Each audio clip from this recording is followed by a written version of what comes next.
स्वाभिमानी Maharashtra under privilege teacher association अर्थात स्वाभिमानी मुक्ता या संघटनेने आयोजित केलेल्या आजच्या कार्यक्रमासाठी मला जे आमंत्रण दिलं, ते संधी दिली, त्या सर्व तमाम स्वाभिमानी संघटनेच्या प्राध्यापक मित्रांचे मी धन्यवाद व्यक्त करतो।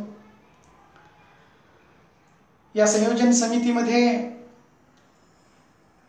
प्राध्यापक डॉक्टर शंकर आंबोरे सर जे संस्थापक अध्यक्ष आहेत या संघटनेचे, त्यांचे सहकारी प्राचार्य डॉक्टर किशोर साळवे सर, माननीय डॉक्टर विकास पांडे सर, याशिवाय या कार्यक्रमाचं संयोजन करण्यासाठी धम्मापाल घुमरे यांनी खूप मेहनत घेतली आणि त्यांच्यासोबत आज इतकं छान सूत्रसंचलन आणि इतकी चांगली ओळख ज्या सरांनी करून दिली ते माझे मित्र प्राध्यापक डॉक्टर विक्रम धनवे आणि एकूण सर्व आपली संयोजन समिती जी आहे या समितीचे मी अत्यंत मनपूर्वक अभिनंदन करतो। आणि अशा प्रकारच्या कोविडच्या काळामध्ये घरात बसून देखील आपण संघटनेविषयी विचार करतात। तर डॉक्टर बाबासाहेब आंबेडकरांनी एका ठिकाणी व्यक्त केलं होतं आपला विचार की जे लोक आपल्या समाजासाठी, जे लोक आपल्या प्रवर्गासाठी, जे लोक आपल्या एकूण सोशल जीवनामध्ये संघर्ष करतात, असे सर्व लोक धन्य असो।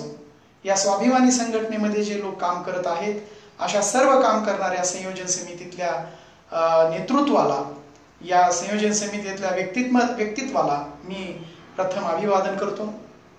मित्रांनो, आज जो मला विषय दिलेला आहे तो विषय 3 टप्प्यामध्ये मला एक पूर्ण करायला संधी दिलेली आहे, ज्यामध्ये तासिका तत्व, PhDचे वेतनवाढ आणि कॅशच्या संदर्भामध्ये प्राध्यापकांपुढे जे आव्हानं येणार आहेत किंवा आलेले आहेत, अशा सगळ्या आव्हानांवरती आपल्याला आजच्या काळामध्ये चर्चा करायची आहे। आणि ही चर्चा करत असताना आम्ही या स्वाभिमानी संघटनेकडनं प्रचंड मोठी अपेक्षा व्यक्त करतो की आज महाराष्ट्रामध्ये असं एकही संघटन नाही की जे संघटन खरे प्राध्यापक असतील, शिक्षक असतील आणि शिक्षण क्षेत्रामध्ये जे काम करतायत लोक, त्या काम करणाऱ्या लोकांचे प्रश्न समाजामध्ये आणणे, शासनापुढे आणणे आणि प्रशासनापुढे जाऊन संघर्ष करणे।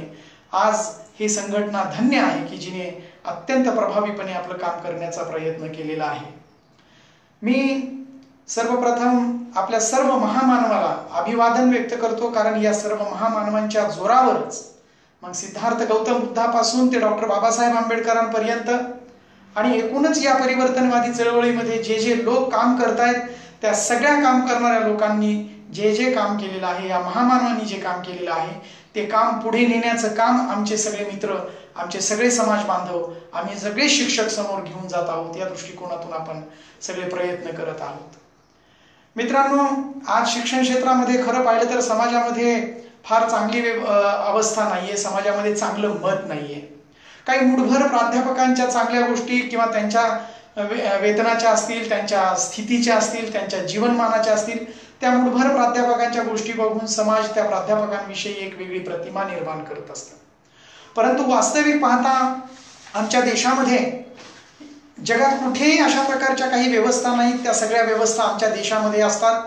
चर्चिल यांनी सांगितलं होतं एकेकाळी की या देशाला स्वातंत्र्य देऊ नका, कारण या देशातले लोक त्या स्वातंत्र्याचा पूर्णपणे ज्या ज्या जगातल्या चांगल्या गोष्टी आहेत त्या सगळ्या चांगल्या गोष्टींचा सत्यानाश करण्याचं काम या देशामध्ये होतं आणि तशा प्रकारचं शिक्षण क्षेत्रामध्ये सत्यानाश करण्याचं काम या देशात, या महाराष्ट्र राज्यामध्ये होताना दिसून येत आहे। माझं जे व्याख्यान आहे ते सगळं व्याख्यान माझे स्वतःचे आतापर्यंतचे जे या क्षेत्रामधले निरीक्षण आहेत त्यावर अवलंबून आहेत। हे सगळे माझी स्वतःची मतं आहेत आणि मी जे बोलत आहे हे माझं निरीक्षणावरती आधारित बोलणं आहे। याचं कारण असं आहे की मी संघटनेच्या बाबतीमध्ये एकूण या सगळ्या क्षेत्रामध्ये अधिकारवाणीनं बोलू शकत नाही, परंतु माझे स्वतःचे अनुभव व्यक्त करण्यासाठी, मला स्वाभिमानी संवाद साधण्यासाठी आपण संधी दिलेली आहे। त्याबद्दल मी शंकर आंबोरे सर आणि सगळ्यांचे मी आभार व्यक्त करतो। आणि आज जो प्रश्न खऱ्या अर्थाने माझा पहिला मुद्दा जो आहे तो CHBच्या संदर्भातला आहे। जगामध्ये अशा प्रकारची CHB पद्धत कुठेही नाही।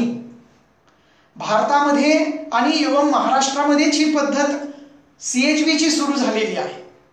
माझ्या मनामध्ये असे प्रश्न निर्माण होतात की अशी पद्धती या देशात किंवा या राज्यात का सुरू होते? हा माझा पहिला प्रश्न आहे. आणि ही सुरू केलेली पद्धती किती काळ सस्टेन राहते किंवा ती किती काळ चिरकाल राहते की काय याची शाश्वती देता येत नाही. आणि म्हणून याचा ब्रीफली जर मी तर्क लावून अभ्यास करण्याचा जर विचार केला तर त्याचा विचार इथे लक्षात घेण्यासारखा आहे की 1989 हे वर्ष. 1990-89 मध्ये SC ST OBC मध्ये कुणीही पोस्ट ग्रॅज्युएशन केलेलं दिसत नव्हतं. कोणतीही व्यक्ती शिक्षित नव्हती. जास्तीत जास्त 10वी 12वी पास झाल्यानंतर ग्रॅज्युएशन केल्यानंतर कोणत्यातरी बँकेत किंवा कुठेतरी क्लर्क वगैरे होताना ही माणसं दिसत होती. परंतु 89 नंतर आणि नामांतराच्या चळवळीनंतर विशेषतः आमच्या मराठवाड्यामध्ये आमच्याकडचे विद्यार्थी ग्रामीण भागातले शिक्षणासाठी येत होते. 89 पूर्वीचा जर आम्ही इतिहास पाहिला, 84च्या अगोदरचा जर इतिहास पाहिला तर या व्यवस्थेमध्ये कोणत्याही प्राध्यापकाला साधं B+ सुद्धा नव्हतं. सेकंड क्लास थर्ड क्लास असलेले प्राध्यापक देखील अतिशय आनंदाने जीवन जगत होते या देशामध्ये. परंतु 89 नंतर मात्र आमच्या देशामध्ये जेव्हा मंडल आयोग लागू झालं आणि जेव्हा SC STचे मुलं जेव्हा या क्षेत्रामध्ये पदार्पण करू लागले त्यावेळेला मात्र खऱ्या अर्थाने आमच्या देशामध्ये अशा प्रकारचे CHB, अशा प्रकारचे विनाअनुदानित, कायम विनाअनुदानित असे शब्द ऐकायला मिळू लागले. आता याचं कारण काय आहे, या व्यवस्थेला काय नेमकं करायचं आहे याचं कारण शोधायचं झालं तर पुन्हा ते सामाजिक व्यवस्थेमध्येच कारण आपल्याला सापडतात. आणि म्हणून 1989 अगोदर केवळ B+ नसणारे किंवा थर्ड क्लास असलेले लोक प्राध्यापक होऊ शकत होते. परंतु नंतरच्या काळामध्ये ही मुलं शिकत असल्यामुळे पुन्हा आमच्याकडे B+ ची अट लावली. आणि ज्या वेळेला SC ST OBCचे मुलं B+ मिळवत होते त्यावेळेला पुन्हा नेट सेट सारखी एक अत्यंत अवघड अशी परीक्षा, अगदी IAS लेवलची परीक्षा या देशात आणल्या गेली. आणि ही परीक्षा आणल्यानंतर देखील या परीक्षेतही ही मुलं पास होत होती.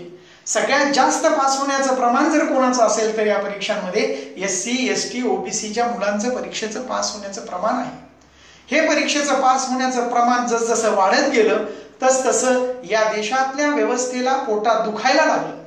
कारण आता यांच्या प्लेटमध्ये कुठेतरी पोळी भाजी, कुठेतरी भात, कुठेतरी आमटी, जी मुलांनी कष्टाने आपल्या मळक्यात धुडक्यात भाकरी आणून जे अभ्यास विद्यापीठांमध्ये करत होते त्या विद्यापीठातल्या शिकलेल्या विद्यार्थ्यांना खऱ्या अर्थाने आता काहीतरी रोजगार मिळेल या दृष्टिकोनातून जेव्हा प्रयत्न होत होता त्यावेळेला मात्र आमच्या देशामध्ये कुठल्याही प्रकारची व्यवस्था हालचाल करत नव्हती. एवं यांच्या विरोधामध्येच अशा प्रकारची CHBची व्यवस्था असेल, विनाअनुदानितची व्यवस्था असेल, कायम विनाअनुदानितची व्यवस्था असेल, अशा प्रकारच्या व्यवस्था आमच्या देशामध्ये निर्माण करण्यात येत होत्या.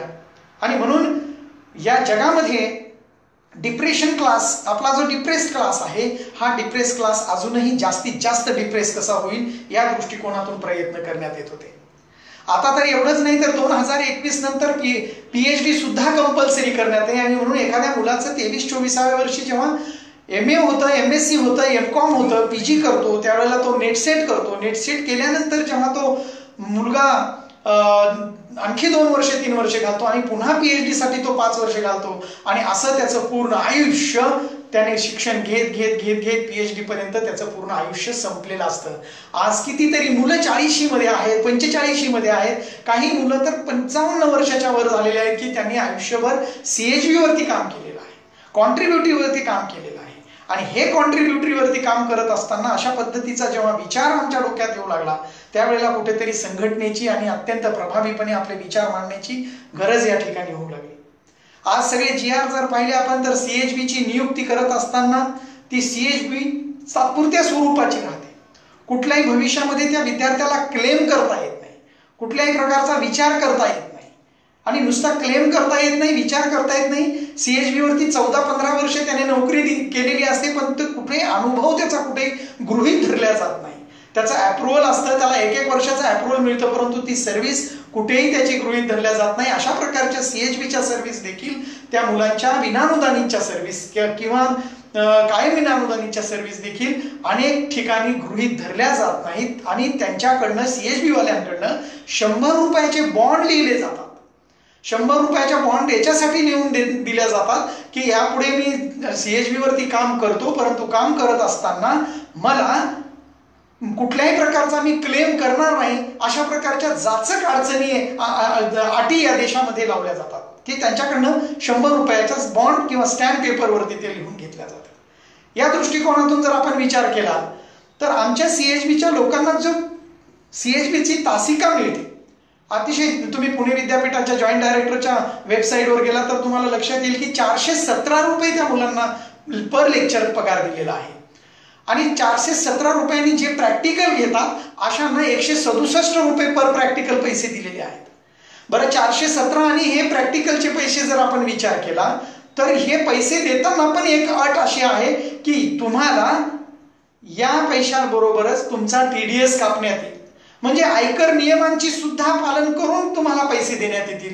म्हणजे ज्या विद्यार्थ्याने आयुष्यभर आपलं शिक्षण घेतलेलं आहे त्याने एक वर्षभरामध्ये त्याला 90,000 किंवा जास्तीत जास्त 80,000 रुपयाचा पगार त्याला मिळतो. त्यातही तुम्ही TDS कापून घेता आणि ॲव्हरेज जर पगार पाहिला वर्षभराचा तर पर मंथ प्रति महिना जो आहे तो महिना आपल्याला फक्त 7,000 ते 8,000 रुपये पडतो. 7-8 रुपयामध्ये या महागाईच्या काळामध्ये महागाई निर्देशांकानुसार जर आम्ही विचार केला तर कुण्याही प्राध्यापकाचं काय एकूण सामान्य माणसाचं पोट भरू शकत नाही. म्हणून इतर महाविद्यालयांमध्ये आणि दुसरी एक महत्वाची अट अशी आहे की आयकर तर भरायचाच आहे, परंतु हे सगळे प्राध्यापक बिलो पॉवर्टी लाईन पेक्षाही खालच्या उत्पन्नामध्ये आपलं जीवन जगतात. या सगळ्या प्राध्यापकांचं उत्पन्न कुठेही करपात्र उत्पन्न नसतं. अशा प्रकारचं उत्पन्न आम्ही करपात्र म्हणून त्यांचा TDS कापतो. आणि एक दुसरी महत्वाची अट काय आहे तर एकाच कॉलेजला तुम्हाला काम करता येईल. एकाच कॉलेजला काम कसं करता येईल, कारण तुम्ही एका कॉलेजला अपॉइंट झाला दुसऱ्या कॉलेजला होता नाही. म्हणजे एखाद्याला 7 लेक्चर मिळाले, 8 लेक्चर एका कॉलेजला जर मिळाले तर तो दुसऱ्या कॉलेजला जाऊन किमान त्याचा उपभोग खर्च तरी पूर्ण करू शकेल, कारण 7-8 हजार रुपयामध्ये इकडे काही होत नाही. आणि जो पेमेंट सुद्धा काढला जातो तो उपकार केल्यासारखा एखाद्या कॉलेजच्या किंवा महाविद्यालयाच्या क्लर्कचे किंवा अकाउंटंटचे उपकार त्याच्यावरती असतात. अशा प्रकारचा आपण विचार केला तर पाहिलं तर मजुरांपेक्षा आमच्या देशातला मजूर तरी सुखी आहे. किमान त्याला स्वस्त धान्याच्या दुकानामध्ये जाऊन PDSच्या माध्यमातून अन्नधान्य 2 रुपये 4 रुपयात मिळतं, परंतु आमचा हायली क्वालिफाईड जो माणूस आहे त्याने PhD पर्यंत पूर्ण शिक्षण करायचं, नेट करायचं, सेट करायचं आणि नुसतं नेट सेट करून PhD करून नाही. जेव्हा तो एखाद्या वेळेस परमनंटची जागा निघाली तर ती परमनंटची जागा निघाल्यानंतर तिथे म्हणतात तू काय रिसर्च केलं, हे सगळं ठीक आहे, PhD ठीक आहे, तुझं MPhil ठीक आहे, तुझं नेट सेट ठीक आहे, पण आता तू काय रिसर्च केलं, आता तू रिसर्च काय केलं हे जेव्हा विचारलं जातं तर तो विद्यार्थी अगोदरच पिचपत पडलेला असतो, आर्थिकदृष्ट्या दबलेला असतो, आई वडिलांचं आणि पूर्ण कुटुंबाचं त्याला पोषण करायचं असतं. अशा वेळेला त्याला इंटरव्ह्यूमध्ये विचारलं जातं की तुझं रिसर्च काय आहे, आणि त्यावेळेला असा मस्तकाची आग अशी झणझण व्हायला लागते, तळपायाची वर जाते. आणि यांचं रिसर्च, आणि आजपर्यंत यांनी रिसर्च काय केलेलं आहे. आज जगभरामध्ये कोविडची जी समस्या निर्माण झालेली आहे त्याच्यावर जग सोल्युशन काढू शकत नाही, तर भारतीय सायंटिस्टचं काय घेऊन बसलेलं आहात. कारण आमच्या देशामध्ये फंडामेंटल सायन्सेस आणि फंडामेंटल सोशल सायन्सेसकडे पूर्ण दुर्लक्ष केलेलं आहे. आणि आता जेव्हा वेळ आलेली आहे तेव्हा शिक्षणाकडे आपण लक्ष देतो. एकूण GDPच्या 1% सुद्धा 2% सुद्धा शिक्षणावरती आपण खर्च करत नाहीत. जगभरामध्ये विकसित राष्ट्र 10% ते 8%, 15% एकूण GDPचा खर्च शिक्षणावर करतात. आणि अशा प्रकारच्या शिक्षणाच्या माध्यमातून जर विकास साधायचा असेल तर शिक्षणातून विकास होऊ शकत नाही. एक वेळ तर अशी येते की या विद्यार्थ्यांना CHBवर काम करणाऱ्यांना जगण्याचं इतकं शाश्वत जीवन नसल्यामुळे जगणं अवघड होऊन जातं. नोकरीसाठी हा अनुभव गृहीत धरला जात नाही.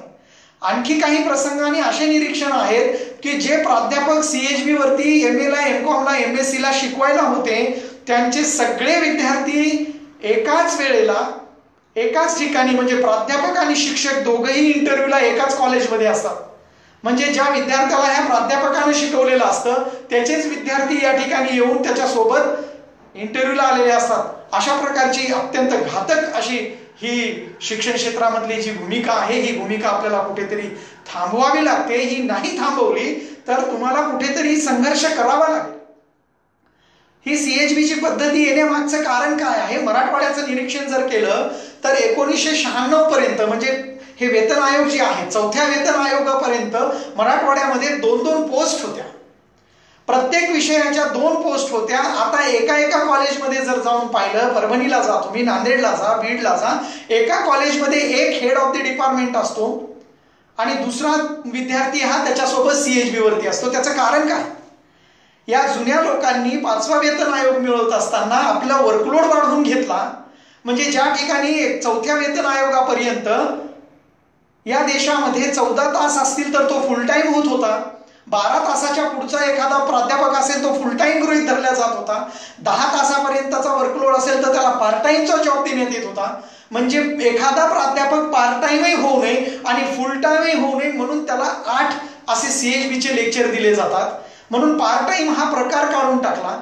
14चे 5व्या वेतन आयोगामध्ये 20 लेक्चर केले आणि एकूण समाजामध्ये मराठवाड्यामध्ये आमच्या सगळ्या महाविद्यालयांमध्ये एक HOD आणि त्याच्यासोबत एक CHBचा, म्हणजे सगळीकडे एका पोस्टचा, म्हणजे एक स्पेशल विषय असेल, एक ऑप्शनल विषय असेल किंवा समाजशास्त्र मराठी, तो जर ऑप्शनल विषय असेल तर त्या ऑप्शनल विषयाला 2 प्राध्यापक परमनंट लागतात. परंतु आम्ही वर्कलोड वाढवल्यामुळे 7 पेपर असतात, 7 चोक 28 असा 28चा वर्कलोड असतो. परंतु 5व्या वेतन आयोगाचं काहीतरी आपल्या पदरात पाडून घेण्यासाठी आम्ही वर्कलोडही पदरात पाडून घेतला आणि 20चा वर्कलोड आणि उरलेले 8 लेक्चर हे CHBवर गेले. म्हणजे मराठवाड्यातल्या सगळ्या कॉलेजेसमध्ये एक पोस्ट जी आहे ती फुल टाइम झाली आणि दुसरी पोस्ट ही CHB झाली. आणि अशा पद्धतीने अख्ख्या मराठवाड्यातल्या कॉलेजेसच्या सेकंड पोस्ट ज्या आहेत त्या सगळ्या सेकंड पोस्ट नष्ट झाल्या आणि त्या सगळ्या पोस्ट ह्या CHBने भरण्यात येऊ लागल्या. आणि 1996 पासून ते आज 2020 पर्यंत म्हणजे कमीत कमी 24 ते 25 वर्षापासून हा CHBचा प्रकार जगात कुठेही नाही. अशा प्रकारचा प्रकार आपल्या देशामध्ये दिसून येतोय, आपल्या राज्यामध्ये दिसून येतोय. आणि यासाठी कुठली संघटना बोलायला तयार नाही. ज्या संघटना प्रस्थापितपणे काम करत असतात त्या संघटना अशा प्राध्यापकांचे प्रश्न सोडूनच देतात.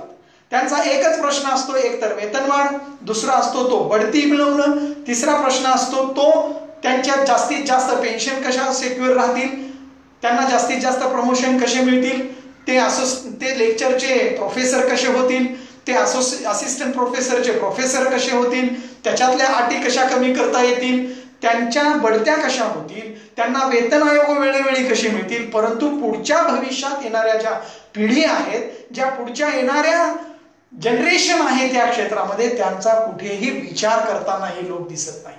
आणि म्हणून अशा पद्धतीची भूमिका जी आहे ही करंटी भूमिका आहे या संघटनांच्या माध्यमातून. या संघटनांनी कधी त्यांचे प्रश्न का नाही मांडले, या प्राध्यापकांचे प्रश्न का नाही मांडले, CHBच्या विरोधामध्ये आंदोलन का नाही झाले, हे CHB अत्यंत गलिच्छ शिवी दिल्यासारखं वाटतं. यासाठी कुठेतरी आंदोलन आणि सम्यक मार्गाने, बुद्धानं सांगितलेले की सगळे संघर्ष हे सम्यक शांततेच्या मार्गाने का होईना पण आपण ते लिहिले पाहिजे, निदर्शनास आणून दिले पाहिजे. आणि ते निदर्शनास आणून दिल्यानंतर त्याच्यावरती कारवाई म्हणून आपल्याला ती मोमेंट म्हणून पुढे चालवावी लागेल.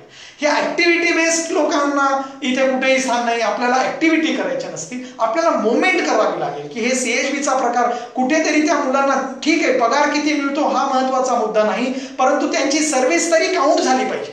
त्यांच्या आयुष्याचे 25-25 वर्ष, 12-12 वर्ष, 15-15 वर्ष लोकांनी या क्षेत्रासाठी दिलेले आहेत. त्यांच्या सगळ्या सर्व्हिस कुठेतरी काउंट झाल्या पाहिजे, त्यांची कुठेतरी नोंद झाली पाहिजे. आज इथे संघटित असंघटित कामगारांच्या नोंदी असतात, आज PF असतो, त्यांचा PF कापला जातो, कुठेतरी नोंद असते. परंतु असंघटित क्षेत्रातल्या कामगारांपेक्षा देखील वाईट अवस्था या देशातल्या CHBच्या विनाअनुदानित आणि कायम विनाअनुदानित प्राध्यापकांच्या आपल्याला असलेल्या दिसून येतात. आणि म्हणून आपल्याला या माध्यमातून कुठेतरी एकत्र येऊन आपल्याला CHBची मुवमेंट असेल किंवा विनाअनुदानित, का विनाअनुदानित शिक्षण क्षेत्रासाठीच पैसे नसतात या सरकारांकडे, आमच्याकडे बजेट नाही, आमच्याकडे पैसे नाहीत, आमच्याकडे कुठल्याही प्रकारची तरतूद नाही, याच्या पलीकडे का, याच्या पलीकडे काय, म्हणजे शिक्षण क्षेत्र म्हणलं जिथं उच्च शिक्षणाला अत्यंत महत्वाचं स्थान डॉक्टर बाबासाहेब आंबेडकरांनी दिलं होतं, त्या उच्च शिक्षणाची इतकी वाताहत करून टाकण्याचा प्रकार या देशामध्ये आणि एकूण या राज्यांमध्ये चालू आहे. या उच्च शिक्षणाप्रती त्यांना कुठल्याही प्रकारची आज गरज वाटत नाही. ही कुठेतरी आपल्याला थांबवावं लागेल. आपण तासिका तत्वाने, स्वाभिमानी संघटनेने अनेक आंदोलनं केलेली आहेत, संघटनांनी ते आंदोलन केले, पण त्याचं स्वरूप अत्यंत प्रभावीपणे आता वाढवावं लागणार आहे. त्या स्वभावावरून अत्यंत छान पद्धतीने आपल्याला विश्लेषण करावं लागणार आहे. आणि म्हणून ही CHBची पद्धत कुठेतरी थांबवता आली पाहिजे, कुठेतरी आपल्याला नष्ट करता आली पाहिजे. या दृष्टिकोनातून आपण प्रयत्न करणं फार गरजेचं आहे. तासिका तत्व, विनाअनुदानित, कायम विनाअनुदानित या गोष्टी जोपर्यंत या देशातून संपत नाहीत तोपर्यंत संविधानामध्ये जो समान संधीचा भाग आहे, ही समान संधी आपल्याला दिसून येत नाही. ही समान संधी फक्त प्रिॲम्बल मध्ये लिहायला आहे का? ही समान संधी सगळ्यांना सारखं काम सारखं वेतन, समान संधी याला म्हणतात. म्हणून समान संधीच्या माध्यमातून जर संविधानाच्या प्रिॲम्बलची अंमलबजावणी करायची असेल तर या क्षेत्रामध्ये समान संधी मिळाली पाहिजे, समान कामाला समान वेतन मिळालं पाहिजे. आणि त्या वेतनासाठी, त्या स्वाभिमानासाठी स्वाभिमानी संघटनेच्या माध्यमातून आपल्याला देखील खूप मोठं काम करता येऊ शकतं. एक मोठ्या पद्धतीनं चळवळ उभी राहू शकते. इतकंच तासिका तत्वाच्या बाबतीमध्ये आपण सांगू शकतो. दुसरा सगळ्यात महत्वाचा जो प्रश्न होता की प्राध्यापक जे आहेत त्या प्राध्यापकांच्या ज्या वेतनवाढी आहेत, पीएचडी आहे, या पीएचडीच्या वेतनवाढ का बंद केल्यात काही कळत नाही. चौथा वेतन आयोग, 6वा वेतन आयोग, 5वा वेतन आयोग, या सगळ्यांमध्ये आज खऱ्या अर्थाने ह्या वेतन ज्या वाढी आहेत, या वेतनवाढीच्या माध्यमातून पीएचडीच्या वेतनवाढी त्या का काढून घेतल्यात हे अजूनही कळालेलं नाहीये. काय तर 7व्या वेतन आयोगामध्ये सगळ्यांना सारखे मॅट्रिक्स मध्ये आलेलं आहे, वेगवेगळे असे काही निरीक्षण आमच्या लक्षात आलेले आहेत. म्हणून मुळात पीएचडीच्या वेतनवाढीच्या कशासाठी दिल्या जातात हे लक्षात घेतलं पाहिजे. आपण संशोधनाला गती मिळावी, संशोधनाला प्रोत्साहन मिळावं आणि संशोधनातून विकासाला प्रोत्साहन मिळावं या दृष्टिकोनातून आपण विचार केला पाहिजे. आणि म्हणून संशोधनाच्या संदर्भामध्ये जेव्हा आम्ही विचार करतो त्यावेळेला या देशामध्ये संशोधनाला कुठलंही प्रोत्साहन देण्यात येत नाही. 2014 नंतरचा जर विचार केला आपण तर पीएचडी झालेले न झालेले यांना युजीसीने कुठल्याही प्रकारचे प्रोजेक्ट देणं सुद्धा बंद केलेलं आहे. मग ते सायन्सचे असो किंवा सोशल सायन्स कॉमर्सचे असो, युजीसीने कुठलेही प्रोजेक्ट देणं म्हणजे मेजर प्रोजेक्ट, मायनर प्रोजेक्ट, संशोधनाचे सगळे प्रोजेक्ट बंद केलेले आहेत. पीएचडीच्या एकत्रित ज्या एंट्री लेवलला जे मुलं इंटरव्ह्यू देऊन येत होते या क्षेत्रामध्ये त्यांना 5 वेतन वाढी दिल्या जात होत्या. 5 इन्क्रीमेंट, कंपाऊंड इन्क्रीमेंट असा शब्द आहे, त्या इन्क्रीमेंट सुद्धा त्यांनी एंट्री लेवलच्या बंद केलेल्या आहेत. म्हणजे पीएचडी केलेल्या विद्यार्थ्याने आयुष्यातले 5 वर्ष, 6 वर्ष, 7 वर्ष जेव्हा तो विद्यार्थी आयुष्यातले घालतो, खपतो आणि इकडे कुठली नोकरी करत नाही, सर्व्हिस करत नाही, त्यावेळेला तो आपल्या स्वतःच्या स्वखर्चातून जेव्हा तो पीएचडी करतो त्यावेळेला मात्र त्या विद्यार्थ्याला 5 इन्क्रीमेंट देऊन त्याला शाबासकी असते. त्याचं कुठंतरी नुकसान जे झालेले ते भरून काढण्याची एक प्रक्रिया आहे. आणि म्हणून पीएचडी पूर्ण केली, ज्याने सर्व्हिसमध्ये असताना त्याला 3 वेतन वाढी मिळत होत्या, त्या सगळ्या वेतनवाढी नष्ट करून दिल्या. या सगळ्या नष्ट केलेल्या वेतनवाढी कुठेतरी सुरू करण्यासाठी आंदोलनांची गरज आहे. 8 मार्च 2019 7वा पे या वेतनवाढी काढून टाकल्या. म्हणजे आता एखादा विद्यार्थी पीएचडी करत असताना कोणत्या प्रोत्साहनाने तो पीएचडी करेल, त्याला संशोधनामधली गोडी कशी लागेल, त्याला संशोधनाविषयी आवड निर्माण कशी होईल. कारण पीएचडी आणि संशोधनाकडे आज या देशातला, बहुजन समाजातला, या देशातला शेवटच्या समाजातला विद्यार्थी आज संशोधनाकडे अत्यंत व्यवस्थितपणे काम करताना दिसतोय. मग आता यांचं संशोधन जे आहे, हे संशोधनाची पातळी कमी झाली पाहिजे, संशोधनाकडे वळलं नाही पाहिजे. मग कुठेतरी तुम्हाला आपल्याला थांबवावं लागेल. या दृष्टिकोनातून या व्यवस्थेने या इन्क्रीमेंट सुद्धा बंद केल्याचे आपल्याला दिसून येईल. असे निरीक्षण आहेत. एंट्री लेवलला तुम्ही एमफिल असाल तर तुम्हाला आणखी फायदा होतो. एंट्री लेवलला गेल्यानंतर तुम्हाला 4 वर्षामध्ये तुमचं प्रमोशन होतं. आणि म्हणून अशा खूप छान गोष्टी ज्या आहेत त्या सगळ्या बंद केल्या आणि 4थ्या आणि 5व्या वेतन आयोग, 4थ्या वेतन आयोगापर्यंत, 5व्या वेतन आयोगापर्यंत ज्या ज्या चांगल्या गोष्टी होत्या त्या सुद्धा नष्ट करून टाकल्या. जे विद्यार्थी नेटसेट होते, एंट्री लेवलला जे मुलं नेटसेट होते, त्या नेटसेट झालेल्या विद्यार्थ्यांना 2 वेतन वाढींचा जीआर आहे. युजीसीचा पण जीआर आहे, महाराष्ट्र शासनाचा पण जीआर आहे की जे लोक नेटसेट झालेले आहेत त्या नेटसेट झालेल्या लोकांना 2 अतिरिक्त वेतनवाढी देण्यात याव्या.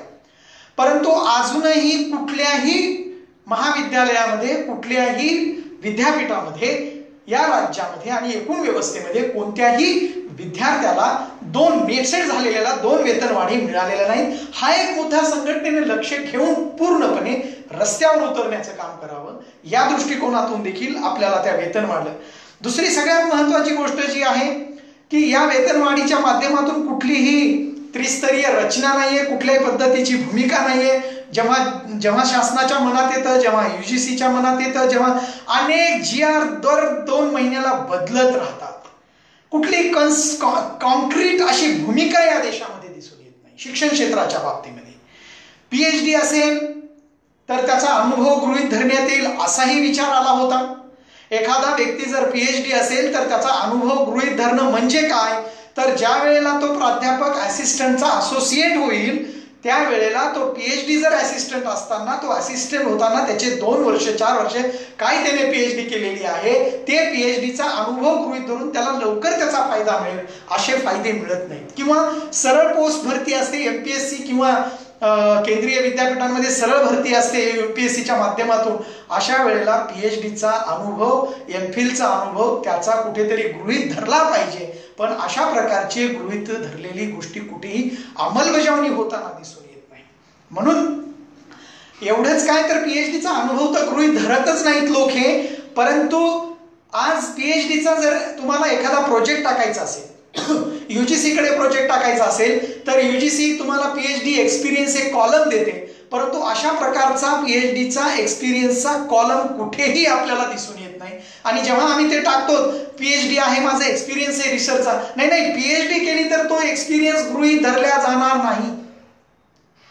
तो कुठेही प्रकारचा PhDचा एक्सपिरियन्स गृहीत धरला जाणार नाही असं त्याच्यात असतं. मग कोणता एक्सपिरियन्स गृहीत धरला जाईल? म्हणजे ज्याने PhD केली त्याला एक्सपिरियन्स म्हणायचं नाही का? म्हणून ICSSR, UGC, CSIR यांनी मेजर प्रोजेक्ट वगैरे देताना PhDचा एक्सपिरियन्स हा गृहीत धरला पाहिजे. तर हा गृहीत धरला जात नाही. उलट 2014 मध्ये UGCने मायनर मेजर प्रोजेक्ट सगळे बंद केले आणि PhDच्या वेतन वाढ बंद केल्या आणि एकूण समाजामध्ये अराजकता निर्माण होईल अशा प्रकारचं वातावरण निर्मिती होते.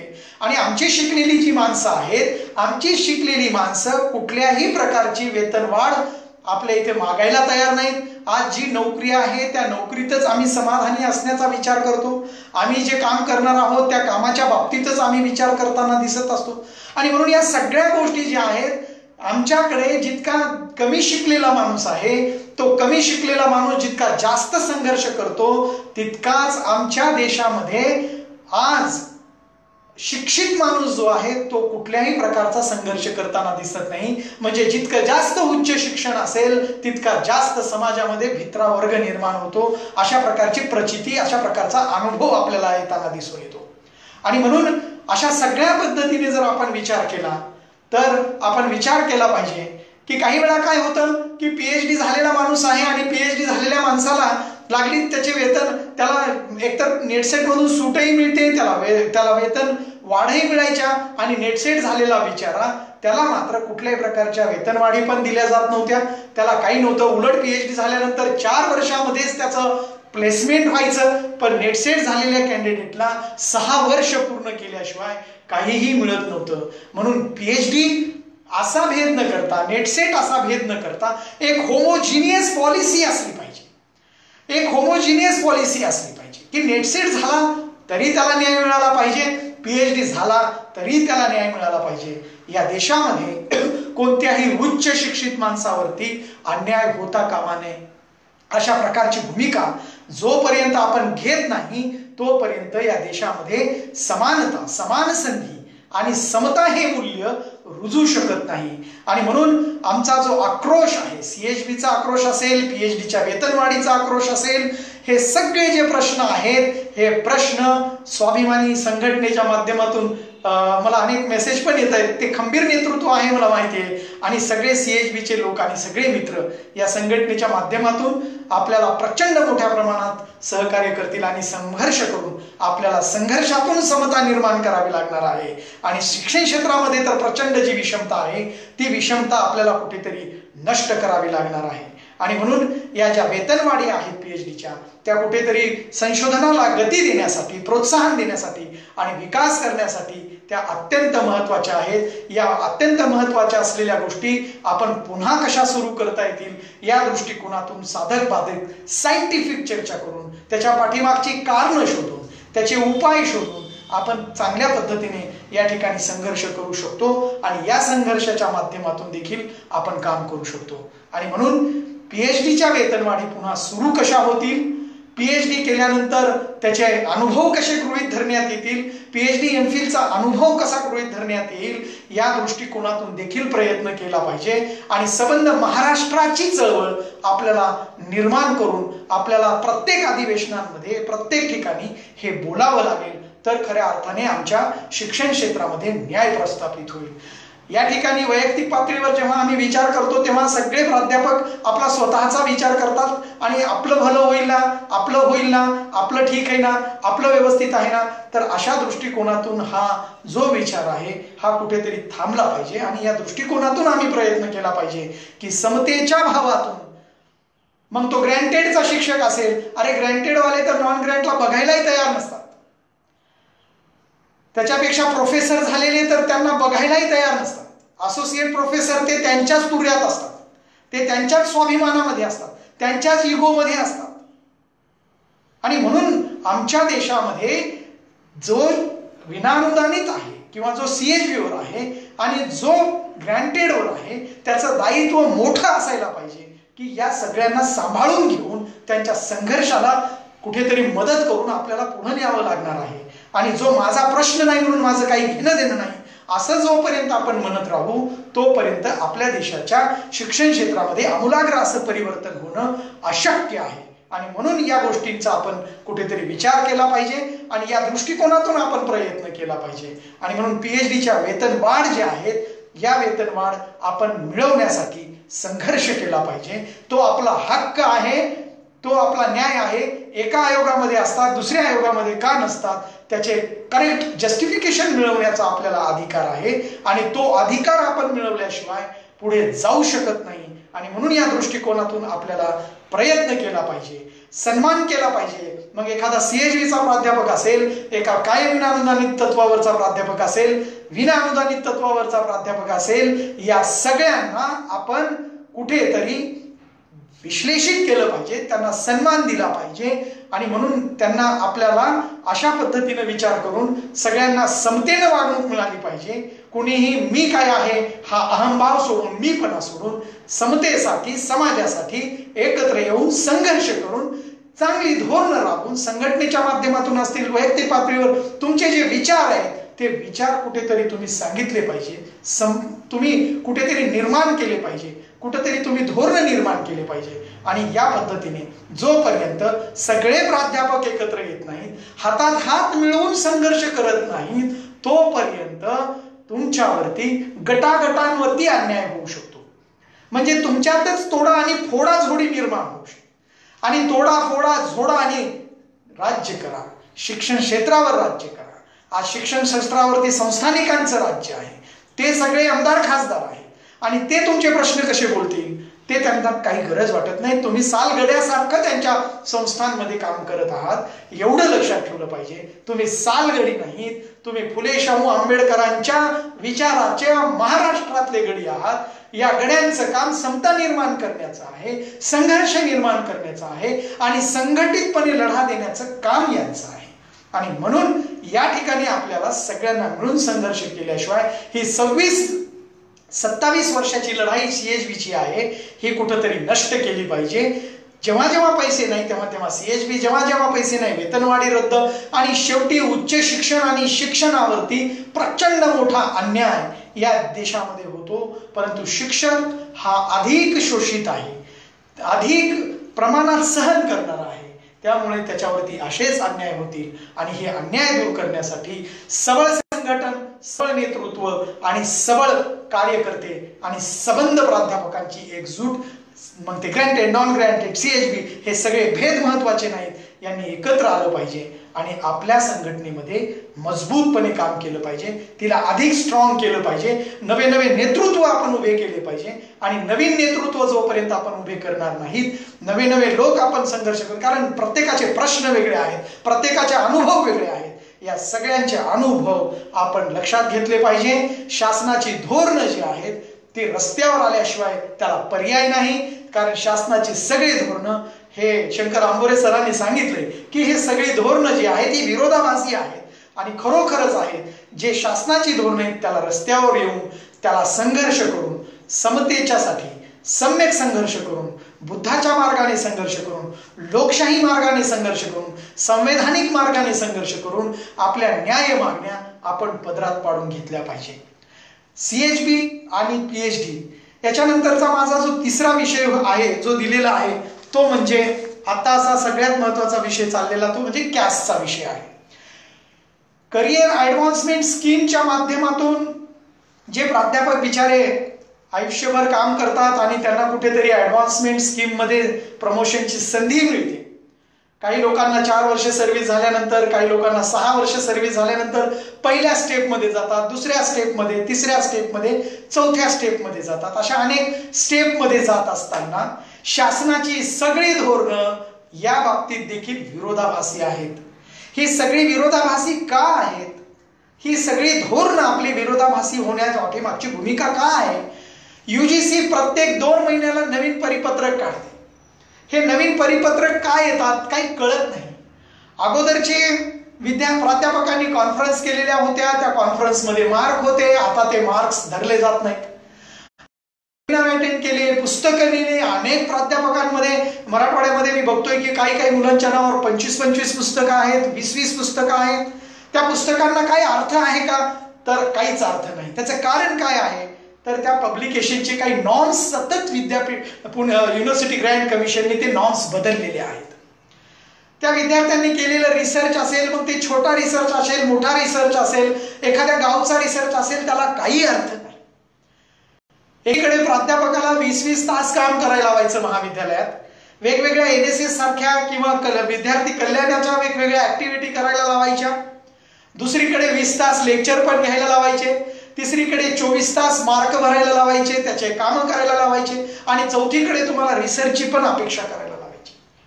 म्हणजे रिसर्च पण करायचं, महाविद्यालयातली सगळी कामं बियॉन्ड टाइम कामं करायचे, वेळेच्या पलीकडे जाऊन काम करायचे. आणि ते सगळे काम केल्यानंतर जे काही उरलेला वेळ आहे त्या उरलेल्या वेळामध्ये रिसर्च करायचा.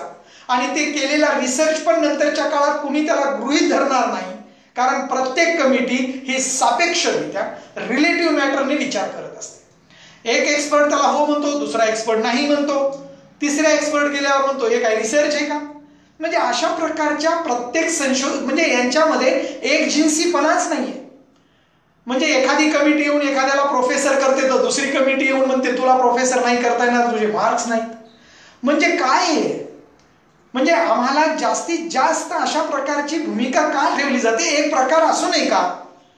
म्हणजे या सगळ्या भूमिकांमध्ये जर आम्ही विचार केला, मागच्या वेळेस 4थ्या अमेंडमेंटमध्ये विचार जर केला, तर रिसर्चमध्ये जे रिसर्च जर्नल आहेत, ह्या सगळ्या रिसर्च जर्नलमध्ये आपण जर विचार केला तर एक रेफर जर्नल आहे, त्या रेफर जर्नलला 15 मार्क आहेत.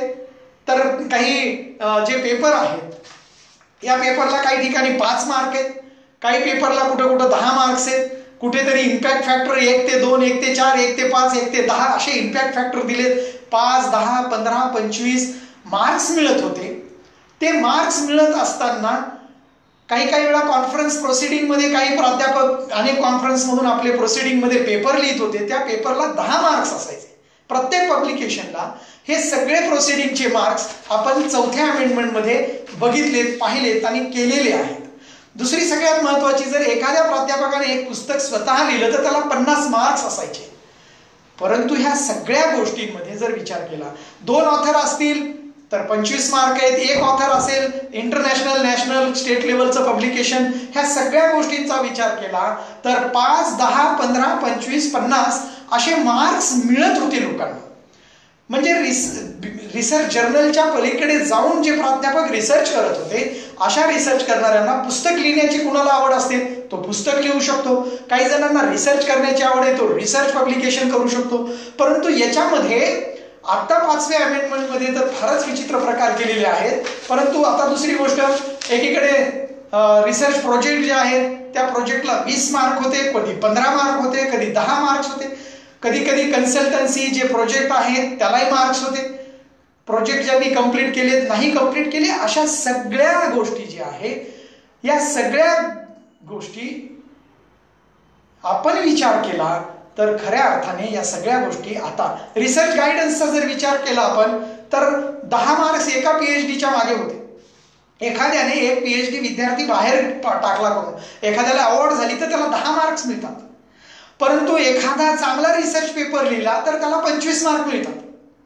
एक चांगलं पुस्तक लिहिलं तर 50 मार्क्स मिळतात, 25 मार्क्स मिळतात. या सगळ्या गोष्टींमध्ये जर विचार केला आपण तर इथे एखादा PhDचा विद्यार्थी 5 वर्ष एखादा गाईड त्याला गायडन्स करत असेल तर त्याला मिळणारे मार्क 10 आहेत, फक्त 10. या 10 मार्कांसाठी तो गाईड प्रामाणिकपणे काम करू शकेल का, हा क्वेश्चन मार्क आहे. कारण त्याला असं वाटतं की मी याला 5 वर्षे 4 वर्षे जर वेळ दिला तर मला 10 मार्क्स मिळतात किंवा मला 10 पॉईंट मिळतात, परंतु तेच मी जर माझा रिसर्च पेपर लिहिला तर तिकडे मला 25 मार्क्स मिळू शकतात. त्याचा इम्पॅक्ट फॅक्टर काय असेल ते. मित्रांनो, अशा प्रकारची भूमिका जी आहे UGCची प्रत्येक वेळेला बदलत गेलेली आहे. दुसरी सगळ्यात महत्वाची म्हणजे जिथे रिफ्रेशर कोर्स किंवा ओरिएंटेशन कोर्स काही वेळा त्यांना मार्क आहेत, काही वेळा त्याला मार्क्स नाही. म्हणजे तुम्ही रिफ्रेशर कोर्स केला तर त्याला मार्क्स का नाही, एखादा ओरिएंटेशन कोर्स केला ती ऍक्टिव्हिटी नाही का, ती एज्युकेशन ऍक्टिव्हिटी आहे, त्याला मार्क्स असले पाहिजे, तेही मार्क्स नाहीत. कुठलाही ट्रेनिंग प्रोग्राम केला त्यालाही मार्क्स नाही. म्हणून अशा पद्धतीनं पेपर कॉन्फरन्समध्ये तुम्ही पेपर प्रेझेंट केले तर त्याला काही वेळा मार्क्स होते, तेही कमी करून टाकलेले आहेत. इन्व्हायटेड लेक्चर्समध्ये जर गेलात, तुम्हाला कुठं एक लेक्चर द्यायला गेलात तुम्ही तर ते इंटरनॅशनल लेवलचं लेक्चर आहे का, ते नॅशनल लेवलचं लेक्चर आहे का. एखादं लेक्चर इंटरनॅशनल लेवलचं आहे किंवा एखादं नॅशनल लेवलचं आहे, याचे निकष कोणते आहेत, या निकषांचा विचार व्यवस्थित पद्धतीनं होताना दिसत नाही. आणि म्हणून या दृष्टिकोनातून विचार करणं गरजेचं आहे. आज 5व्या अमेंडमेंटमध्ये, हे 5व्या अमेंडमेंटचं पत्र आहे, 18 जुलै 2018 साली आलेलं UGC रेग्युलेशनचं पत्र आहे. याच्यामध्ये 6 ऍक्टिव्हिटी त्यांनी सांगितलेल्या आहे. एक रिसर्च पेपर्सची ऍक्टिव्हिटी आहे आणि पब्लिकेशनची ऍक्टिव्हिटी आहे आणि ICTची एक ऍक्टिव्हिटी आहे. ICTची ट्रेनिंग ऍक्टिव्हिटी करत असताना त्या सगळ्या ICT, आता आमच्या ICTचा जेव्हा विचार करतो आम्ही, रिसर्च पेपर पुस्तकापर्यंत ICT ग्रामीण भागातला एखादा प्राध्यापक तो ICTचं लेक्चर घेणं आणि देणं तिथे शक्यच नाही. अजूनही महाराष्ट्रातल्या अनेक खेड्यांपर्यंत, तालुक्यांपर्यंत वीज पुरवठा अजूनही व्यवस्थित झालेला नाही आणि त्याच्याकडनं ICTची अपेक्षा करणं, रिसर्च गायडन्सची अपेक्षा करणं, रिसर्च प्रोजेक्ट करून घेण्याची अपेक्षा करणं, रिसर्च प्रोजेक्ट नंतर त्यांना कन्सल्टन्सी करणं, पण कन्सल्टन्सी कुठली करायची, कशी करायची, त्याचे काही गाईडलाईन्स नाहीत दिलेल्या, काही दिलेले नाहीत. ह्या सगळ्या ऍक्टिव्हिटी. आणि दुसरी गोष्ट, पेटंट हा शब्द देखील आहे. पॉलिसी डॉक्युमेंट, अवॉर्ड, फेलोशिप आणि इन्व्हायटेड लेक्चर्स, ह्या सगळ्या गोष्टींचा जेव्हा आम्ही विचार करतो त्यावेळेला सगळ्यात महत्वाची गोष्ट आहे की तुम्ही केलेला जो तुम्ही जो ISSL मध्ये जो इम्पॅक्ट फॅक्टरचा बघून आपण पहिल्यांदा पेपर लिहितो आणि ते टाकतो, ते पेपर टाकल्यानंतर आपल्याला वाटतं की आता मला इम्पॅक्ट फॅक्टर 5 मिळालाय, मला 10 मिळालाय, 6 मिळालाय. परंतु नवीन UGCची एक रिकमेंडेशन येते की जोपर्यंत थॉमस र्युटर यांच्या लिस्ट मध्ये जो पेपर येईल त्याला जो इम्पॅक्ट फॅक्टर असेल तोच आम्ही गृहीत धरू. आता या थॉमस र्युटर नावाच्या व्यक्तीच्या रेफर त्याच्या लिस्टमध्ये, पीअर रिव्ह्यूड UGC लिस्ट किंवा जर्नलमध्ये इम्पॅक्ट फॅक्टर असाच गृहीत धरण्यात येईल की जो थॉमस र्युटरच्या लिस्टमध्ये असेल.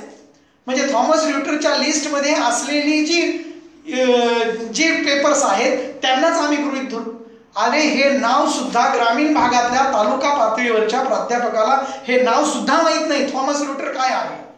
आणि ज्या वेळेला आम्ही थॉमस र्युटरची इम्पॅक्ट फॅक्टरची पद्धती पाहिली आणि त्याची लिस्ट जेव्हा पाहिली त्यावेळेला या सगळ्या जर्नलमध्ये आमच्या भारतातले फार कमी जर्नल आहेत की ज्याचे इम्पॅक्ट फॅक्टर गृहीत धरल्या जातील. हा फार मोठा अन्याय आहे प्राध्यापकांवरती. UGCने रिकमेंड केलेलं एखादं जर्नल जे आहे, हे जर्नल तुम्ही पुन्हा 2-2 महिन्याने काढून टाकतात. हे काढून टाकलेले रिसर्च जे आहेत, या सगळ्या रिसर्च जर्नलचं एक लिस्ट तयार केल्यानंतर ती लिस्ट पुढच्या महिन्यामध्ये काढून टाकली जाते. म्हणजे मागच्या जर्नलमध्ये तो पेपर आलेला असेल तर या जर्नलमध्ये तो गृहीत, म्हणजे या वेळेला तो गृहीत धरला जाणार नाही. अशा पद्धतीची जी भूमिका आहे ही भूमिका फार अवघड आहे. सगळ्यात महत्वाची गोष्ट जी आहे की तुमचं इंटरनॅशनल आणि नॅशनल पब्लिकेशन असलं पाहिजे. म्हणजे औरंगाबादला एखादा पुस्तक पब्लिकेशन आम्ही केलं, मग औरंगाबादचं पब्लिकेशन हे नॅशनल पब्लिकेशन असू शकत नाही का?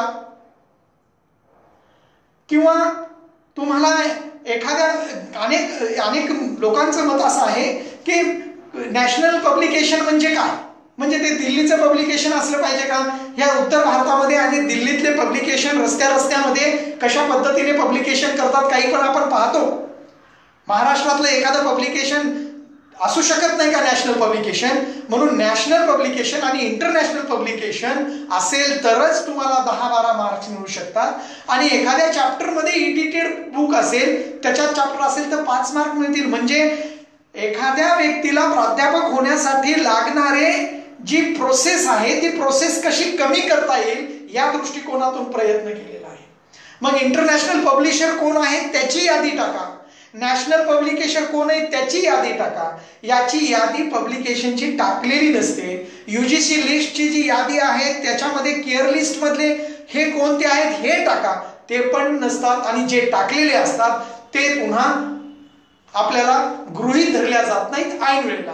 आणि म्हणून थॉमस ऱ्युटरमध्ये अत्यंत प्रभावीपणे खूप रिसर्च आहे, म्हणजे 5-10 हजार असतील, परंतु भारतातले जर्नल फार कमी आहेत. थॉमस ऱ्युटरमध्ये फार कमी आहेत, अत्यंत कमी आहेत. त्याच्यामध्ये फार म्हणजे हा पण एक गेमच असल्यासारखी गोष्ट आहे. म्हणून हे कुठेतरी थांबलं पाहिजे.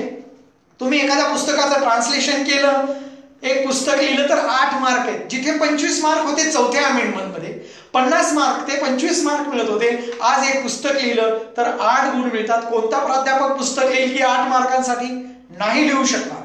जर त्याला स्वतःला प्लेसमेंट प्राप्त करून घ्यायची असेल तर ही प्लेसमेंट करायची असेल तर त्याला गुण 8 मिळवून त्याला जर काम करायचं असेल तर 8 गुणांसाठी तो पुस्तक सुद्धा लिहिणार नाही किंवा तो एखादं पुस्तक ट्रान्सलेशन सुद्धा करणार नाही.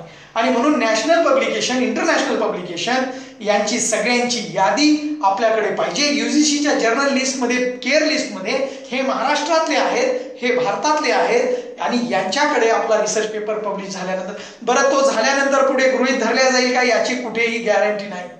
ICTच्या बाबतीमध्ये मूक कोर्स जे आहेत, हे मूक कोर्स ग्रामीण भागातला प्राध्यापक करू शकत नाही. त्याचं कारण असं आहे की मूक कोर्स करत असताना तुमच्याकडे इंटरनेट आणि तुमच्याकडे सगळ्या सुविधा पाहिजे आणि त्या सगळ्या सुविधा आमच्याकडे नाही आहेत. म्हणून ही तिसरी जी बाब आहे ही कुठेतरी आपल्याला खूप जबरदस्त घातक ठरणारी आहे. पुढच्या काळामध्ये ICT आणि आता इंटरनेट आणि ऑनलाईन सगळं जर सुरू झालं तर आमचा प्राध्यापक हा पुढच्या काळात टिकू शकणार नाही.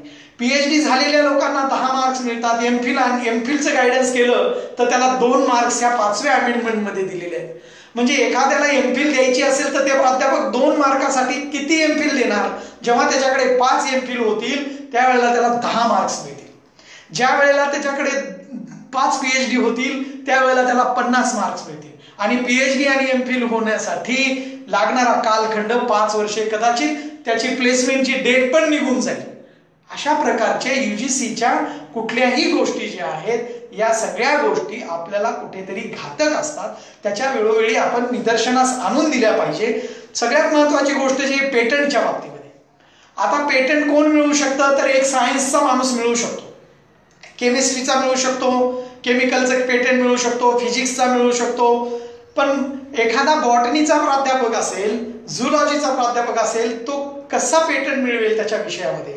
सामाजिक शास्त्रांमध्ये जर तो पेटंट मिळवू शकत नसेल तर कॉपीराईट असलेलं एखादी गोष्ट, एखादा सिद्धांत मांडला असेल, एखादी गोष्ट अभ्यासपूर्ण मांडली असेल आणि त्याचं कॉपीराईट केलं असेल तर ते कॉपीराईट सुद्धा करत असताना आपण ते मार्कांसाठी गृहीत धरलं पाहिजे. हे पण लक्षात ठेवलं पाहिजे. कारण एक आर्टिकल लिहिलं आणि त्याचं कॉपीराईट केलं तर त्या कॉपीराईटचे मार्क्स असले पाहिजे. जसं पेटंट आहे तसंच कॉपीराईट आहे. आणि पेटंटच्या गोष्टी ज्या आहेत त्या आंतरराष्ट्रीय, राष्ट्रीय दर्जाच्या ज्या इन्स्टिट्यूट आहेत, जिथे लॅब असतात, जिथे संशोधनासाठी अत्यंत उत्तम वातावरण असतं, अत्यंत चांगलं खेळीमेळीचं वातावरण असतं. आज प्राध्यापकांना नीट बसण्यासाठी जागा सुद्धा नसते, एक टेबल खुर्ची सुद्धा नसते. आणि त्या प्राध्यापकांना पेटंट आणि त्या प्राध्यापकांकडनं रिसर्च ऍक्टिव्हिटी करून घेणं फार अवघड आहे.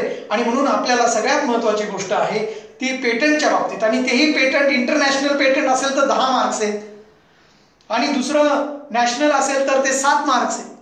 म्हणजे पेटंट नॅशनल आहे तर 7 मार्क आहेत. म्हणजे पेटंट सुद्धा बघा तुम्ही. अशा पद्धतीचं हे सगळ्या गोष्टी ज्या आहेत या सगळ्या गोष्टी आपल्याला अत्यंत विरोधाभासात्मक आहेत, अगदी पॅराडॉक्स निर्माण करणाऱ्या आहेत. या पॅराडॉक्स निर्माण करणाऱ्या ज्या गोष्टी आहेत या गोष्टींचं कुठेतरी आपण गांभीर्याने विचार केला पाहिजे. सगळ्यात महत्वाची आणखी एक गोष्ट जी आहे ती म्हणजे रिसर्च प्रोजेक्ट जे आहेत. आता 10 लाखापर्यंतचा प्रोजेक्ट जर मिळाला तर 10 मार्क्स आणि 10 लाखापेक्षा कमी जर आपल्याला प्रोजेक्ट मिळाला तर तो 5 मार्कासाठी असणार आहे. म्हणजे 10 लाखाचा प्रोजेक्ट हा फार भारी झाला आणि 10 लाखापेक्षा कमीचा आहे म्हणजे तो फार भारी नाही झाला. म्हणजे अशा प्रकारचं डिस्क्रिमिनेशन प्रोजेक्टमध्ये सुद्धा, अरे ऑन गोईंग प्रोजेक्ट करतोय, प्रोजेक्ट कंप्लीट केलेला आहे, त्याचे मार्क्स, त्याचे कन्फर्म मार्क्स पाहिजे. त्याला 5 आणि 10 असे मार्क्स नाहीये. तर प्रोजेक्ट सुद्धा, बरं प्रोजेक्टचे मार्क आहेत, ठीक आहे, आम्ही 10 लाखाचा नाही 10 लाखाच्या आजचा प्रोजेक्ट मिळून काम पण करू, पण युजीसीनं प्रोजेक्ट देणंच बंद केलेलं आहे. ते मार्क्स कुठे मिळतील प्राध्यापकाला? प्राध्यापकाला ते मार्क्स मिळूच शकत नाही. आणि ते प्राध्यापकाला न मिळणारे मार्क्स जे आहेत ते मार्क्स आपल्याला अत्यंत घातक पद्धतीने हे प्रमोशन मिळालेच नाही पाहिजे अशा दृष्टिकोनातून एक विचार केला पाहिजे. आता अवॉर्ड आणि फेलोशिप, आता बघा तुम्ही की जेव्हा पॉलिसी डॉक्युमेंटचे मार्क्स आहेत आपल्याला प्लेसमेंटच्या वेळेला, बढतीच्या वेळेला डॉक्युमेंट्स, तुम्ही एखादं सजेशन केलं सरकारला, त्याचं डॉक्युमेंटेशन केलं तर त्याचे मार्क्स आहेत. इंटरनॅशनल बॉडीला द्यावं म्हणजे WHO असेल, WTO असेल किंवा युनायटेड नेशन ऑर्गनायझेशन, यांना तुम्ही जेव्हा सजेशन कराल त्यावेळेला तुम्हाला 10 मार्क्स मिळतील. नॅशनल बॉडीजला तुम्ही सजेशन कराल, डॉक्युमेंट द्याल, त्यावेळेला तुम्ही त्या ठिकाणी 7 मार्क मिळतील. स्टेट बॉडीला जर तुम्ही राज्य पातळीवरती जर तुम्ही काम केलं आणि राज्य सरकारला काही डॉक्युमेंट्स दिले आणि त्याची पोच पावती घेतली, आता ती कशी करायची, कशी काय करायची याचे कुठेही गाईडलाईन्स नसतात. परंतु स्टेट, नॅशनल आणि इंटरनॅशनल लेवलवरती आपल्याला जेव्हा अशा पद्धतीचं काम करायचं असतं त्यावेळेला आपण या माध्यमातून विचार केला पाहिजे की हे डॉक्युमेंटेशन द्यायचं म्हणजे कुणाकडे द्यायचं म्हणजे मला मार्क्स मिळतील. म्हणजे इतकं डॉक्युमेंटेशन व्यवस्थित ठेवण्याचं काम देखील आपल्याला करावं लागणार आहे. युनेस्को असेल, वर्ल्ड बँक असेल, इंटरनॅशनल मॉनिटरी फंड असेल, अशा सगळ्यांना, स्टेट गव्हर्नमेंट, सेंट्रल गव्हर्नमेंटला ज्या वेळेला आपण हे करूया त्यावेळेला असा हे फार घातक आहे की 10 लाखापेक्षा जास्त प्रोजेक्ट असावा असा नियम आहे. हे सगळं खरं आहे, परंतु अवॉर्ड, आता अवॉर्ड कसा मिळणार? इंटरनॅशनल अवॉर्ड मिळणारे प्राध्यापक किती असतील बरं? किंवा नॅशनल अवॉर्ड आणि फेलोशिप मिळालेले किती प्राध्यापक असतील? अशी बोटावर मोजण्याजोगी संख्या जी आहे. इंटरनॅशनल अवॉर्ड मिळालेल्याला 7 मार्क दिले जातात आणि नॅशनल अवॉर्डला 5 मार्क्स मिळले जातात. म्हणजे एखाद्या प्राध्यापकाला पद्मश्री मिळाला, एखाद्या प्राध्यापकाला पद्मविभूषण मिळाला तर त्याला 7 मार्क घेता येऊ शकतात. नॅशनल अवॉर्ड तेच आहेत. स्टेट लेवलचे अवॉर्ड, अर्जुन पुरस्कार वगैरे जे असतील किंवा नॅशनल, इंटरनॅशनल, आता एखाद्याला नॅशनल आणि इंटरनॅशनल आणि स्टेट लेवलचे पुरस्कार, स्टेट लेवलच्या तर एकाही पुरस्काराला अर्थ नाही येते दिलेला, म्हणून नॅशनल, इंटरनॅशनल लेवलचे पुरस्कार कुठून आणायचे आणि कसे मिळवायचे? म्हणजे मॅगसेसे पुरस्कार मिळाला त्याला मिळतील बाबा 10 मार्क, त्याला मिळतील 7 मार्क्स, किंवा एखाद्याला नोबेल प्राइज मिळालं तर त्याला 7 मार्क्स मिळतील. परंतु राज्य पातळीवरच्या आणि नॅशनल लेवलचा आदर्श शिक्षक असेल त्यालाही 7 मार्क्स मिळू शकतात. म्हणजे यामध्ये देखील कुठल्याही प्रकारची भूमिका आमची पक्की नाहीये. कुठल्या प्रकारचे मार्क्स कसे घ्यायचे, नॅशनल अवॉर्ड कसे मिळतील, इंटरनॅशनल अवॉर्ड कसे मिळतील, तो काही खाऊचा भाग आहे का की ते सगळ्यांना सरसकट वाटत मिळेल, असं प्राध्यापकांकडनं अपेक्षित नाहीये. या दृष्टिकोनातून देखील विचार केला पाहिजे. आणखी एक सगळ्यात महत्वाचा मुद्दा आहे तो म्हणजे 6वा पॉइंट आहे या 5व्या अमेंडमेंटमध्ये. 5व्या अमेंडमेंटमध्ये की तुम्हाला इन्व्हाइट केलेलं असेल लेक्चरला आणि रिसोर्स पर्सन असाल. एखादा व्यक्ती रिसोर्स पर्सन आहे म्हणजे तो काहीतरी अभ्यासू असेल, अनुभव असेल. तुम्हाला इन्व्हाइट केलेलं एखाद्या लेक्चरला म्हणून त्याने काहीतरी मेहनत केलेली आहे. परंतु एखाद्याने सेमिनार कॉन्फरन्समध्ये पेपर लिहिला, कॉन्फरन्स प्रोसिडिंगमध्ये जरी काम केलं तर सगळे सब घोडे 12% करून टाकलेले आहेत. म्हणजे रिसोर्स पर्सनला देखील इंटरनॅशनल लेवल रिसोर्स पर्सन गेलात, इंटरनॅशनल लेवलची कॉन्फरन्स केली, इंटरनॅशनल लेवलची जर तुम्ही मोठ्या प्रमाणामध्ये एखादे पब्लिकेशन केलं तरी तुम्हाला 7 मार्क मिळणार आहेत. आणि तुम्ही तिथे रिसोर्स पर्सन म्हणून गेलात तरी 7च मार्क मिळणार आहेत.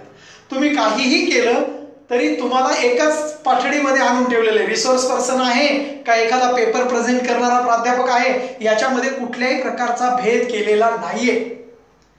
आणि म्हणून अशा पद्धतीचा विचार आपण करणं सोडून दिलं पाहिजे की या देशामध्ये बहुजन समाजातला प्राध्यापक एकूण भारतीय समाज व्यवस्थेमध्ये जेव्हा पुढे यायला लागलेला होता, त्यावेळेला अशा पद्धतीच्या जाचक अडचणी आणि जाचक अटी कशा निर्माण करता येतील या दृष्टिकोनातून प्रयत्न करण्यात आलेला आहे. आणि म्हणून इथे कुठेतरी आपल्याला या गाईडलाईन्सच्या विरोधामध्ये international, abroad, within country, international, national, state लेवलवर काम केलं तर 2 मार्क मिळतात. म्हणजे एखादी स्टेट लेवलची कॉन्फरन्स आयोजित करायची, लोक कशाला जातील औरंगाबाद, पुणे, नांदेडला की मला स्टेट लेवलच्या कॉन्फरन्सला 2 तर मार्क्स मिळणार आहेत. या 2 मार्कांसाठी कुणी जाणार नाही. 5 मार्कांसाठी कुणी दिल्लीला जाणार नाही. आणि आंतरराष्ट्रीय पातळीवरचे मार्क मिळवायला 7 मार्क मिळतात, त्यासाठी कुणीही तिथे जाणार नाही. या दृष्टिकोनातून आपण सगळ्यांनी विचार केला पाहिजे. आणि म्हणून या अमेंडमेंटमध्ये साध्या गोष्टी आहेत की 2-3 अमेंडमेंट घेऊन बसलो तर आपल्याला कम्पेरेटिव्ह गोष्टी कळतात की कशा पद्धतीने या देशामध्ये शिक्षणाचा आणि संशोधनाचा खेळ होत आहे आणि या खेळाबरोबर खेळ खंडोबा होत आहे. यामध्ये अशा पद्धतीचा आपण विचार केला पाहिजे. आणि म्हणून या दृष्टिकोनातून या सगळ्या महत्वाच्या गोष्टी आहेत या आपण निर्माण केल्या पाहिजे. आणि म्हणून आज सगळ्यात महत्वाची म्हणजे त्या 6 गोष्टींपैकी तुमच्याकडे किमान 3 गोष्टी पाहिजे. म्हणजे तुमच्याकडे 3 गोष्टी कोणत्या पाहिजे? एक तर रिसर्च पेपर्स पाहिजे किंवा पब्लिकेशन पाहिजे किंवा ICT related teaching learning process पाहिजे किंवा रिसर्च गायडन्स पाहिजे. रिसर्च गायडन्समध्ये कन्सल्टन्सी असेल, प्रोजेक्ट कम्प्लिटेड असेल, ऑनगोईंग प्रोजेक्ट असतील, पेटंट, पॉलिसी डॉक्युमेंट्स, अवॉर्ड आणि invited lecture, resource person, paper presentation.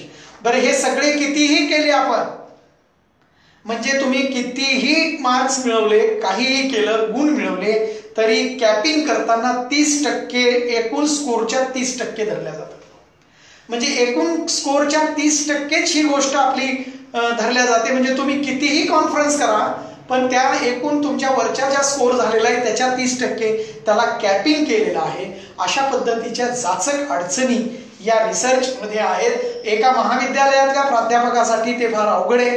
20 lecture घ्यायचे, कॉलेजच्या विद्यार्थ्यांच्या ऍक्टिव्हिटी घ्यायच्या, NSS कॅम्प घ्यायचे, वेगवेगळ्या ऍक्टिव्हिटी घ्यायच्या, कधी कधी राजकारणी संस्था असेल तर त्यांचे प्रचाराचे काम करायचे, त्यांच्या कार्यकर्त्यांचे काम करायचे. आणि हे सगळं करून आम्हाला रिसर्चमध्ये काम करायचंय. नुसतं रिसर्च करायचं नाही, तर या सगळ्या ऍक्टिव्हिटी थोड्या थोड्या केल्या तर तुम्हाला प्रमोशन मिळतं. कुठली एकच ऍक्टिव्हिटी केली तर ती नाकारल्या जाते, कुठल्या 2 ऍक्टिव्हिटी केल्या तरी नाकारल्या जातात. किमान 3-6 पैकी 3 ऍक्टिव्हिटीमध्ये तुम्हाला काम करावं लागतं. अशा पद्धतीच्या या सगळ्या गोष्टी ज्या आहेत आपल्याला कुठेतरी जाचक आहेत, कुठेतरी अडचणीच्या आहेत. आणि म्हणून याचं बायफर्गेशन व्यवस्थित विद्यापीठांनी केलं पाहिजे, शासनाने केलं पाहिजे, UGCने चांगल्या गाईडलाईन्स केल्या पाहिजे.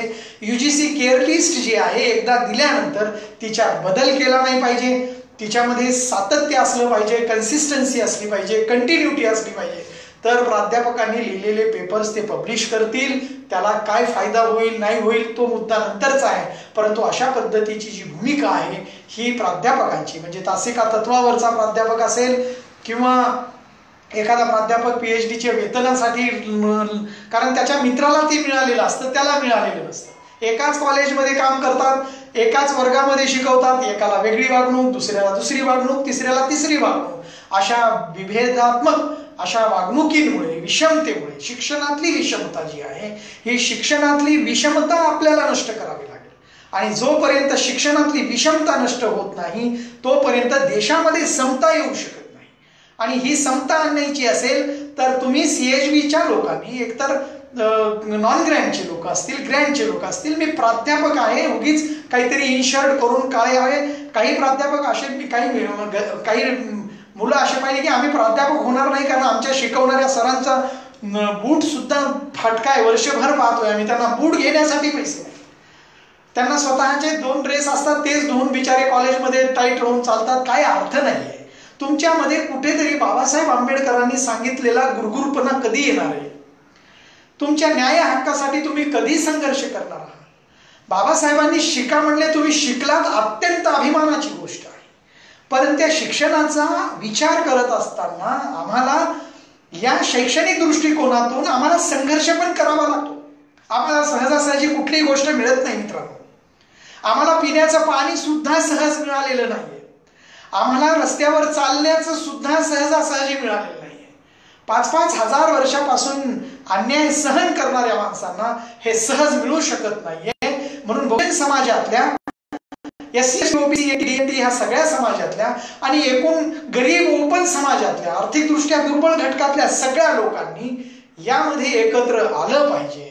आणि या सगळ्या एकत्र आल्यानंतर आपण कुठंतरी काम केलं पाहिजे, या दृष्टिकोनातून विचार केला पाहिजे. आणि म्हणून आम्हाला शिक्षणाबरोबर संघर्षाची जोड पाहिजे. आणि संघर्ष नाही तर संघटन देखील अत्यंत महत्वाचं आहे. आणि सतत प्रश्न जे आहेत हे प्रश्न आपल्याला चेतवत ठेवले पाहिजे आणि त्याशिवाय कुठल्याही प्रकारचा विकास होणं शक्य नाही. आणि हा विकास व्हायचा असेल, या विकासासाठी जर आपल्याला कुठेतरी काम करायचं असेल तर या दृष्टिकोनातून आपण प्रयत्न करणं फार गरजेचं आहे. आणि म्हणून या संवादाच्या माध्यमातून, या दृष्टिकोनातून जेव्हा आम्ही विचार करतो त्यावेळेला तुम्हाला रस्त्यावरची लढाई लढल्याशिवाय, तुम्हाला कुठेतरी आणखी पॅन्थर झाल्याशिवाय, रस्त्यावर आल्याशिवाय इथली व्यवस्था कधीही तुमच्या लायकीचं काम करू शकत नाही. ही व्यवस्था तुम्हाला कधी न्याय देऊ शकत नाही. या देशामध्ये समता हे मूल्य फार अवघड आहे. हे समता मूल्य आपल्याकडनं कुठंतरी निर्माण झालं पाहिजे. समतेचं मूल्य, कुणाला ताटामध्ये अन्न, कुणाच्या ताटामध्ये भाकरी भेटत असेल हे देखील आवडत नाही देशातल्या लोकांना. आणि म्हणून आपल्या दृष्टिकोनातून आपण चांगल्या पद्धतीने प्रयत्न केला पाहिजे. हा जोपर्यंत प्रयत्न होणार नाही तोपर्यंत अजून 50 वर्ष CHB राहील. आणि या देशातल्या एकाही महाविद्यालयाला, आणि प्रायव्हेटायझेशनच्या काळामध्ये आता तर सगळं विकण्याच्या मार्गावर आहोत. आपण जे कमवलं ते सगळं विकण्याच्या मार्गावर आहोत. आपल्याला आता आत्मनिर्भर व्हायचं आहे. आत्मनिर्भर व्हायचे म्हणजे तुमचं तुम्ही बघून घ्या, आम्हाला काही घेणं देणं नाहीये. आत्मनिर्भरतेचा अर्थ तोच आहे की आता तुम्ही तुमचं बघा, आम्हाला तुमच्यात काही इंटरेस्ट नाहीये. अशा प्रकारच्या गोष्टी लक्षात घेतल्या पाहिजे. आणि म्हणून नीट रिझॉल्युशन्स वाचले पाहिजे, नीट गोष्टी वाचल्या पाहिजे, नीट केअर लिस्ट वाचल्या पाहिजे, नीट CHBचे असतील, विना अनुदानित GR तरी वाचली पाहिजे आणि त्याचा अन्वयार्थ लावला पाहिजे. आणि बाबासाहेबांना, फुल्यांना, शाहूंना आणि सिद्धार्थ बुद्धाला अपेक्षित असलेली जी लढाई आहे ती लढाई रस्त्यावरचीच आहे. घरी बसून कुणीही आपल्याला काहीही देणार नाही. घरी बसून तुम्हाला कुणी आयतं ग्रँट आणून देणार नाही, तुम्हाला ऑर्डर पण देणार नाही. तुम्हाला MPSC, UPSC सारखी परीक्षा देऊन प्राध्यापकांच्या गोष्टी भराव्या लागतील. संस्था चालक तुम्ही हजारो वर्ष जरी CHB वर काम केलं, संस्था चालकाला काही घेणं देणं नाही. तुम्हाला होमोजिनियस सेंट्रलाइज अशी एक परीक्षा पद्धती आणून नियुक्ती सरकारकडनंच करून घेतली पाहिजे. डायरेक्ट नेट सेट झालेला PhD झालेला पोराचा ऑर्डर सरकारने दिली पाहिजे, जा आणि त्या कॉलेजमध्ये काम कर. अशा पद्धतीचा जोपर्यंत विचार होत नाही तोपर्यंत खऱ्या अर्थाने अशा पद्धतीची भूमिका येऊ शकत नाही. आणि म्हणून कुठलीही गोष्ट जी आहे, मी सांगतो तुम्हाला, आपली आई सुद्धा आपल्याला दूध पाजते ना लहान लेकराला, तर रडल्याशिवाय पाजत नाही.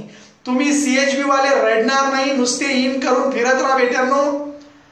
नॉन ग्रँटवर तसेच आयुष्यभर मरत राहा, रस्त्यावर उतरू नका, कायम विना अनुदानित वरती काम करा. तुमच्या अस्तित्वाला काही अर्थ नाहीये. हे अस्तित्व निर्माण करायचं असेल तर तुमच्यामध्ये शिवाजी महाराज, डॉक्टर बाबासाहेब आंबेडकर यांचं सळसळत रक्त जोपर्यंत तुमच्यामध्ये उतरणार नाही तोपर्यंत तुमच्या आयुष्याची कुठलीही भूमिकाच पूर्ण होऊ शकत नाही. तुम्ही आयुष्यभर तुमच्या HODचे, तुमच्या प्राचार्यांचे पाय जरी धरले तुम्ही, ते तुमचं कल्याण करू शकत नाहीत. त्याचं कारण असं आहे की तुम्हाला संघर्ष करावा लागणार आहे. तुमचा वापर होणं टाळलं पाहिजे. काहीतरी तुम्ही CHBचं काम करत असताना एक पर्यायी बिझनेसचा देखील विचार तुम्ही केला पाहिजे. कारण याच क्षेत्रामध्ये तुम्ही पुन्हा पुन्हा सगळ्यांना नोकऱ्या मिळणं अशक्य असेल, परंतु तुमचा स्वतःचा एक स्वतंत्र एक बाणा निर्माण केल्याशिवाय तुमचा विकास होणं अशक्य आहे. आणि म्हणून या सगळ्या गोष्टींच्या माध्यमातून आपण सगळ्यांनी विचार करून एकत्र आलं पाहिजे, संघटित झालं पाहिजे. खूप सॉफ्टिकेटेड होण्यात, सो कॉल्ड हुशार होण्यात काही मजा नाहीये. सगळेच विद्वान आहेत, सगळेच PhD आहेत, सगळेच प्राध्यापक आहेत, सगळेच एकापेक्षा एक तुम्ही भारी आहेत, पण काहीच कामाचे नाहीत. तुम्ही एकापेक्षा एक आहेत, पण तुम्ही फार भारी आहेत. आणि न्याय हक्क, धम्मपाल म्हणतोय ना की न्याय हे भीक मागून मिळत नाही, त्याला मिळवावंच लागतं. अन्न असं मिळत नाही, शिकार कराव्या लागतात. म्हणून तुम्हाला या व्यवस्थेमध्ये बुद्धाच्या मार्गाने आंदोलन करावे लागतील, बाबासाहेबांच्या मार्गानेच आंदोलन करावे लागतील. आणि या दृष्टिकोनातून आपण जर विचार केला, लाचारी सोडली पाहिजे, विनम्र अगदी विनयशीलता असली पाहिजे, पण लाचारी नको, पुढे पुढे पुन्हा करुणा नको. ह्या सगळ्या गोष्टी आपण अत्यंत प्रभावीपणे मांडल्या पाहिजे.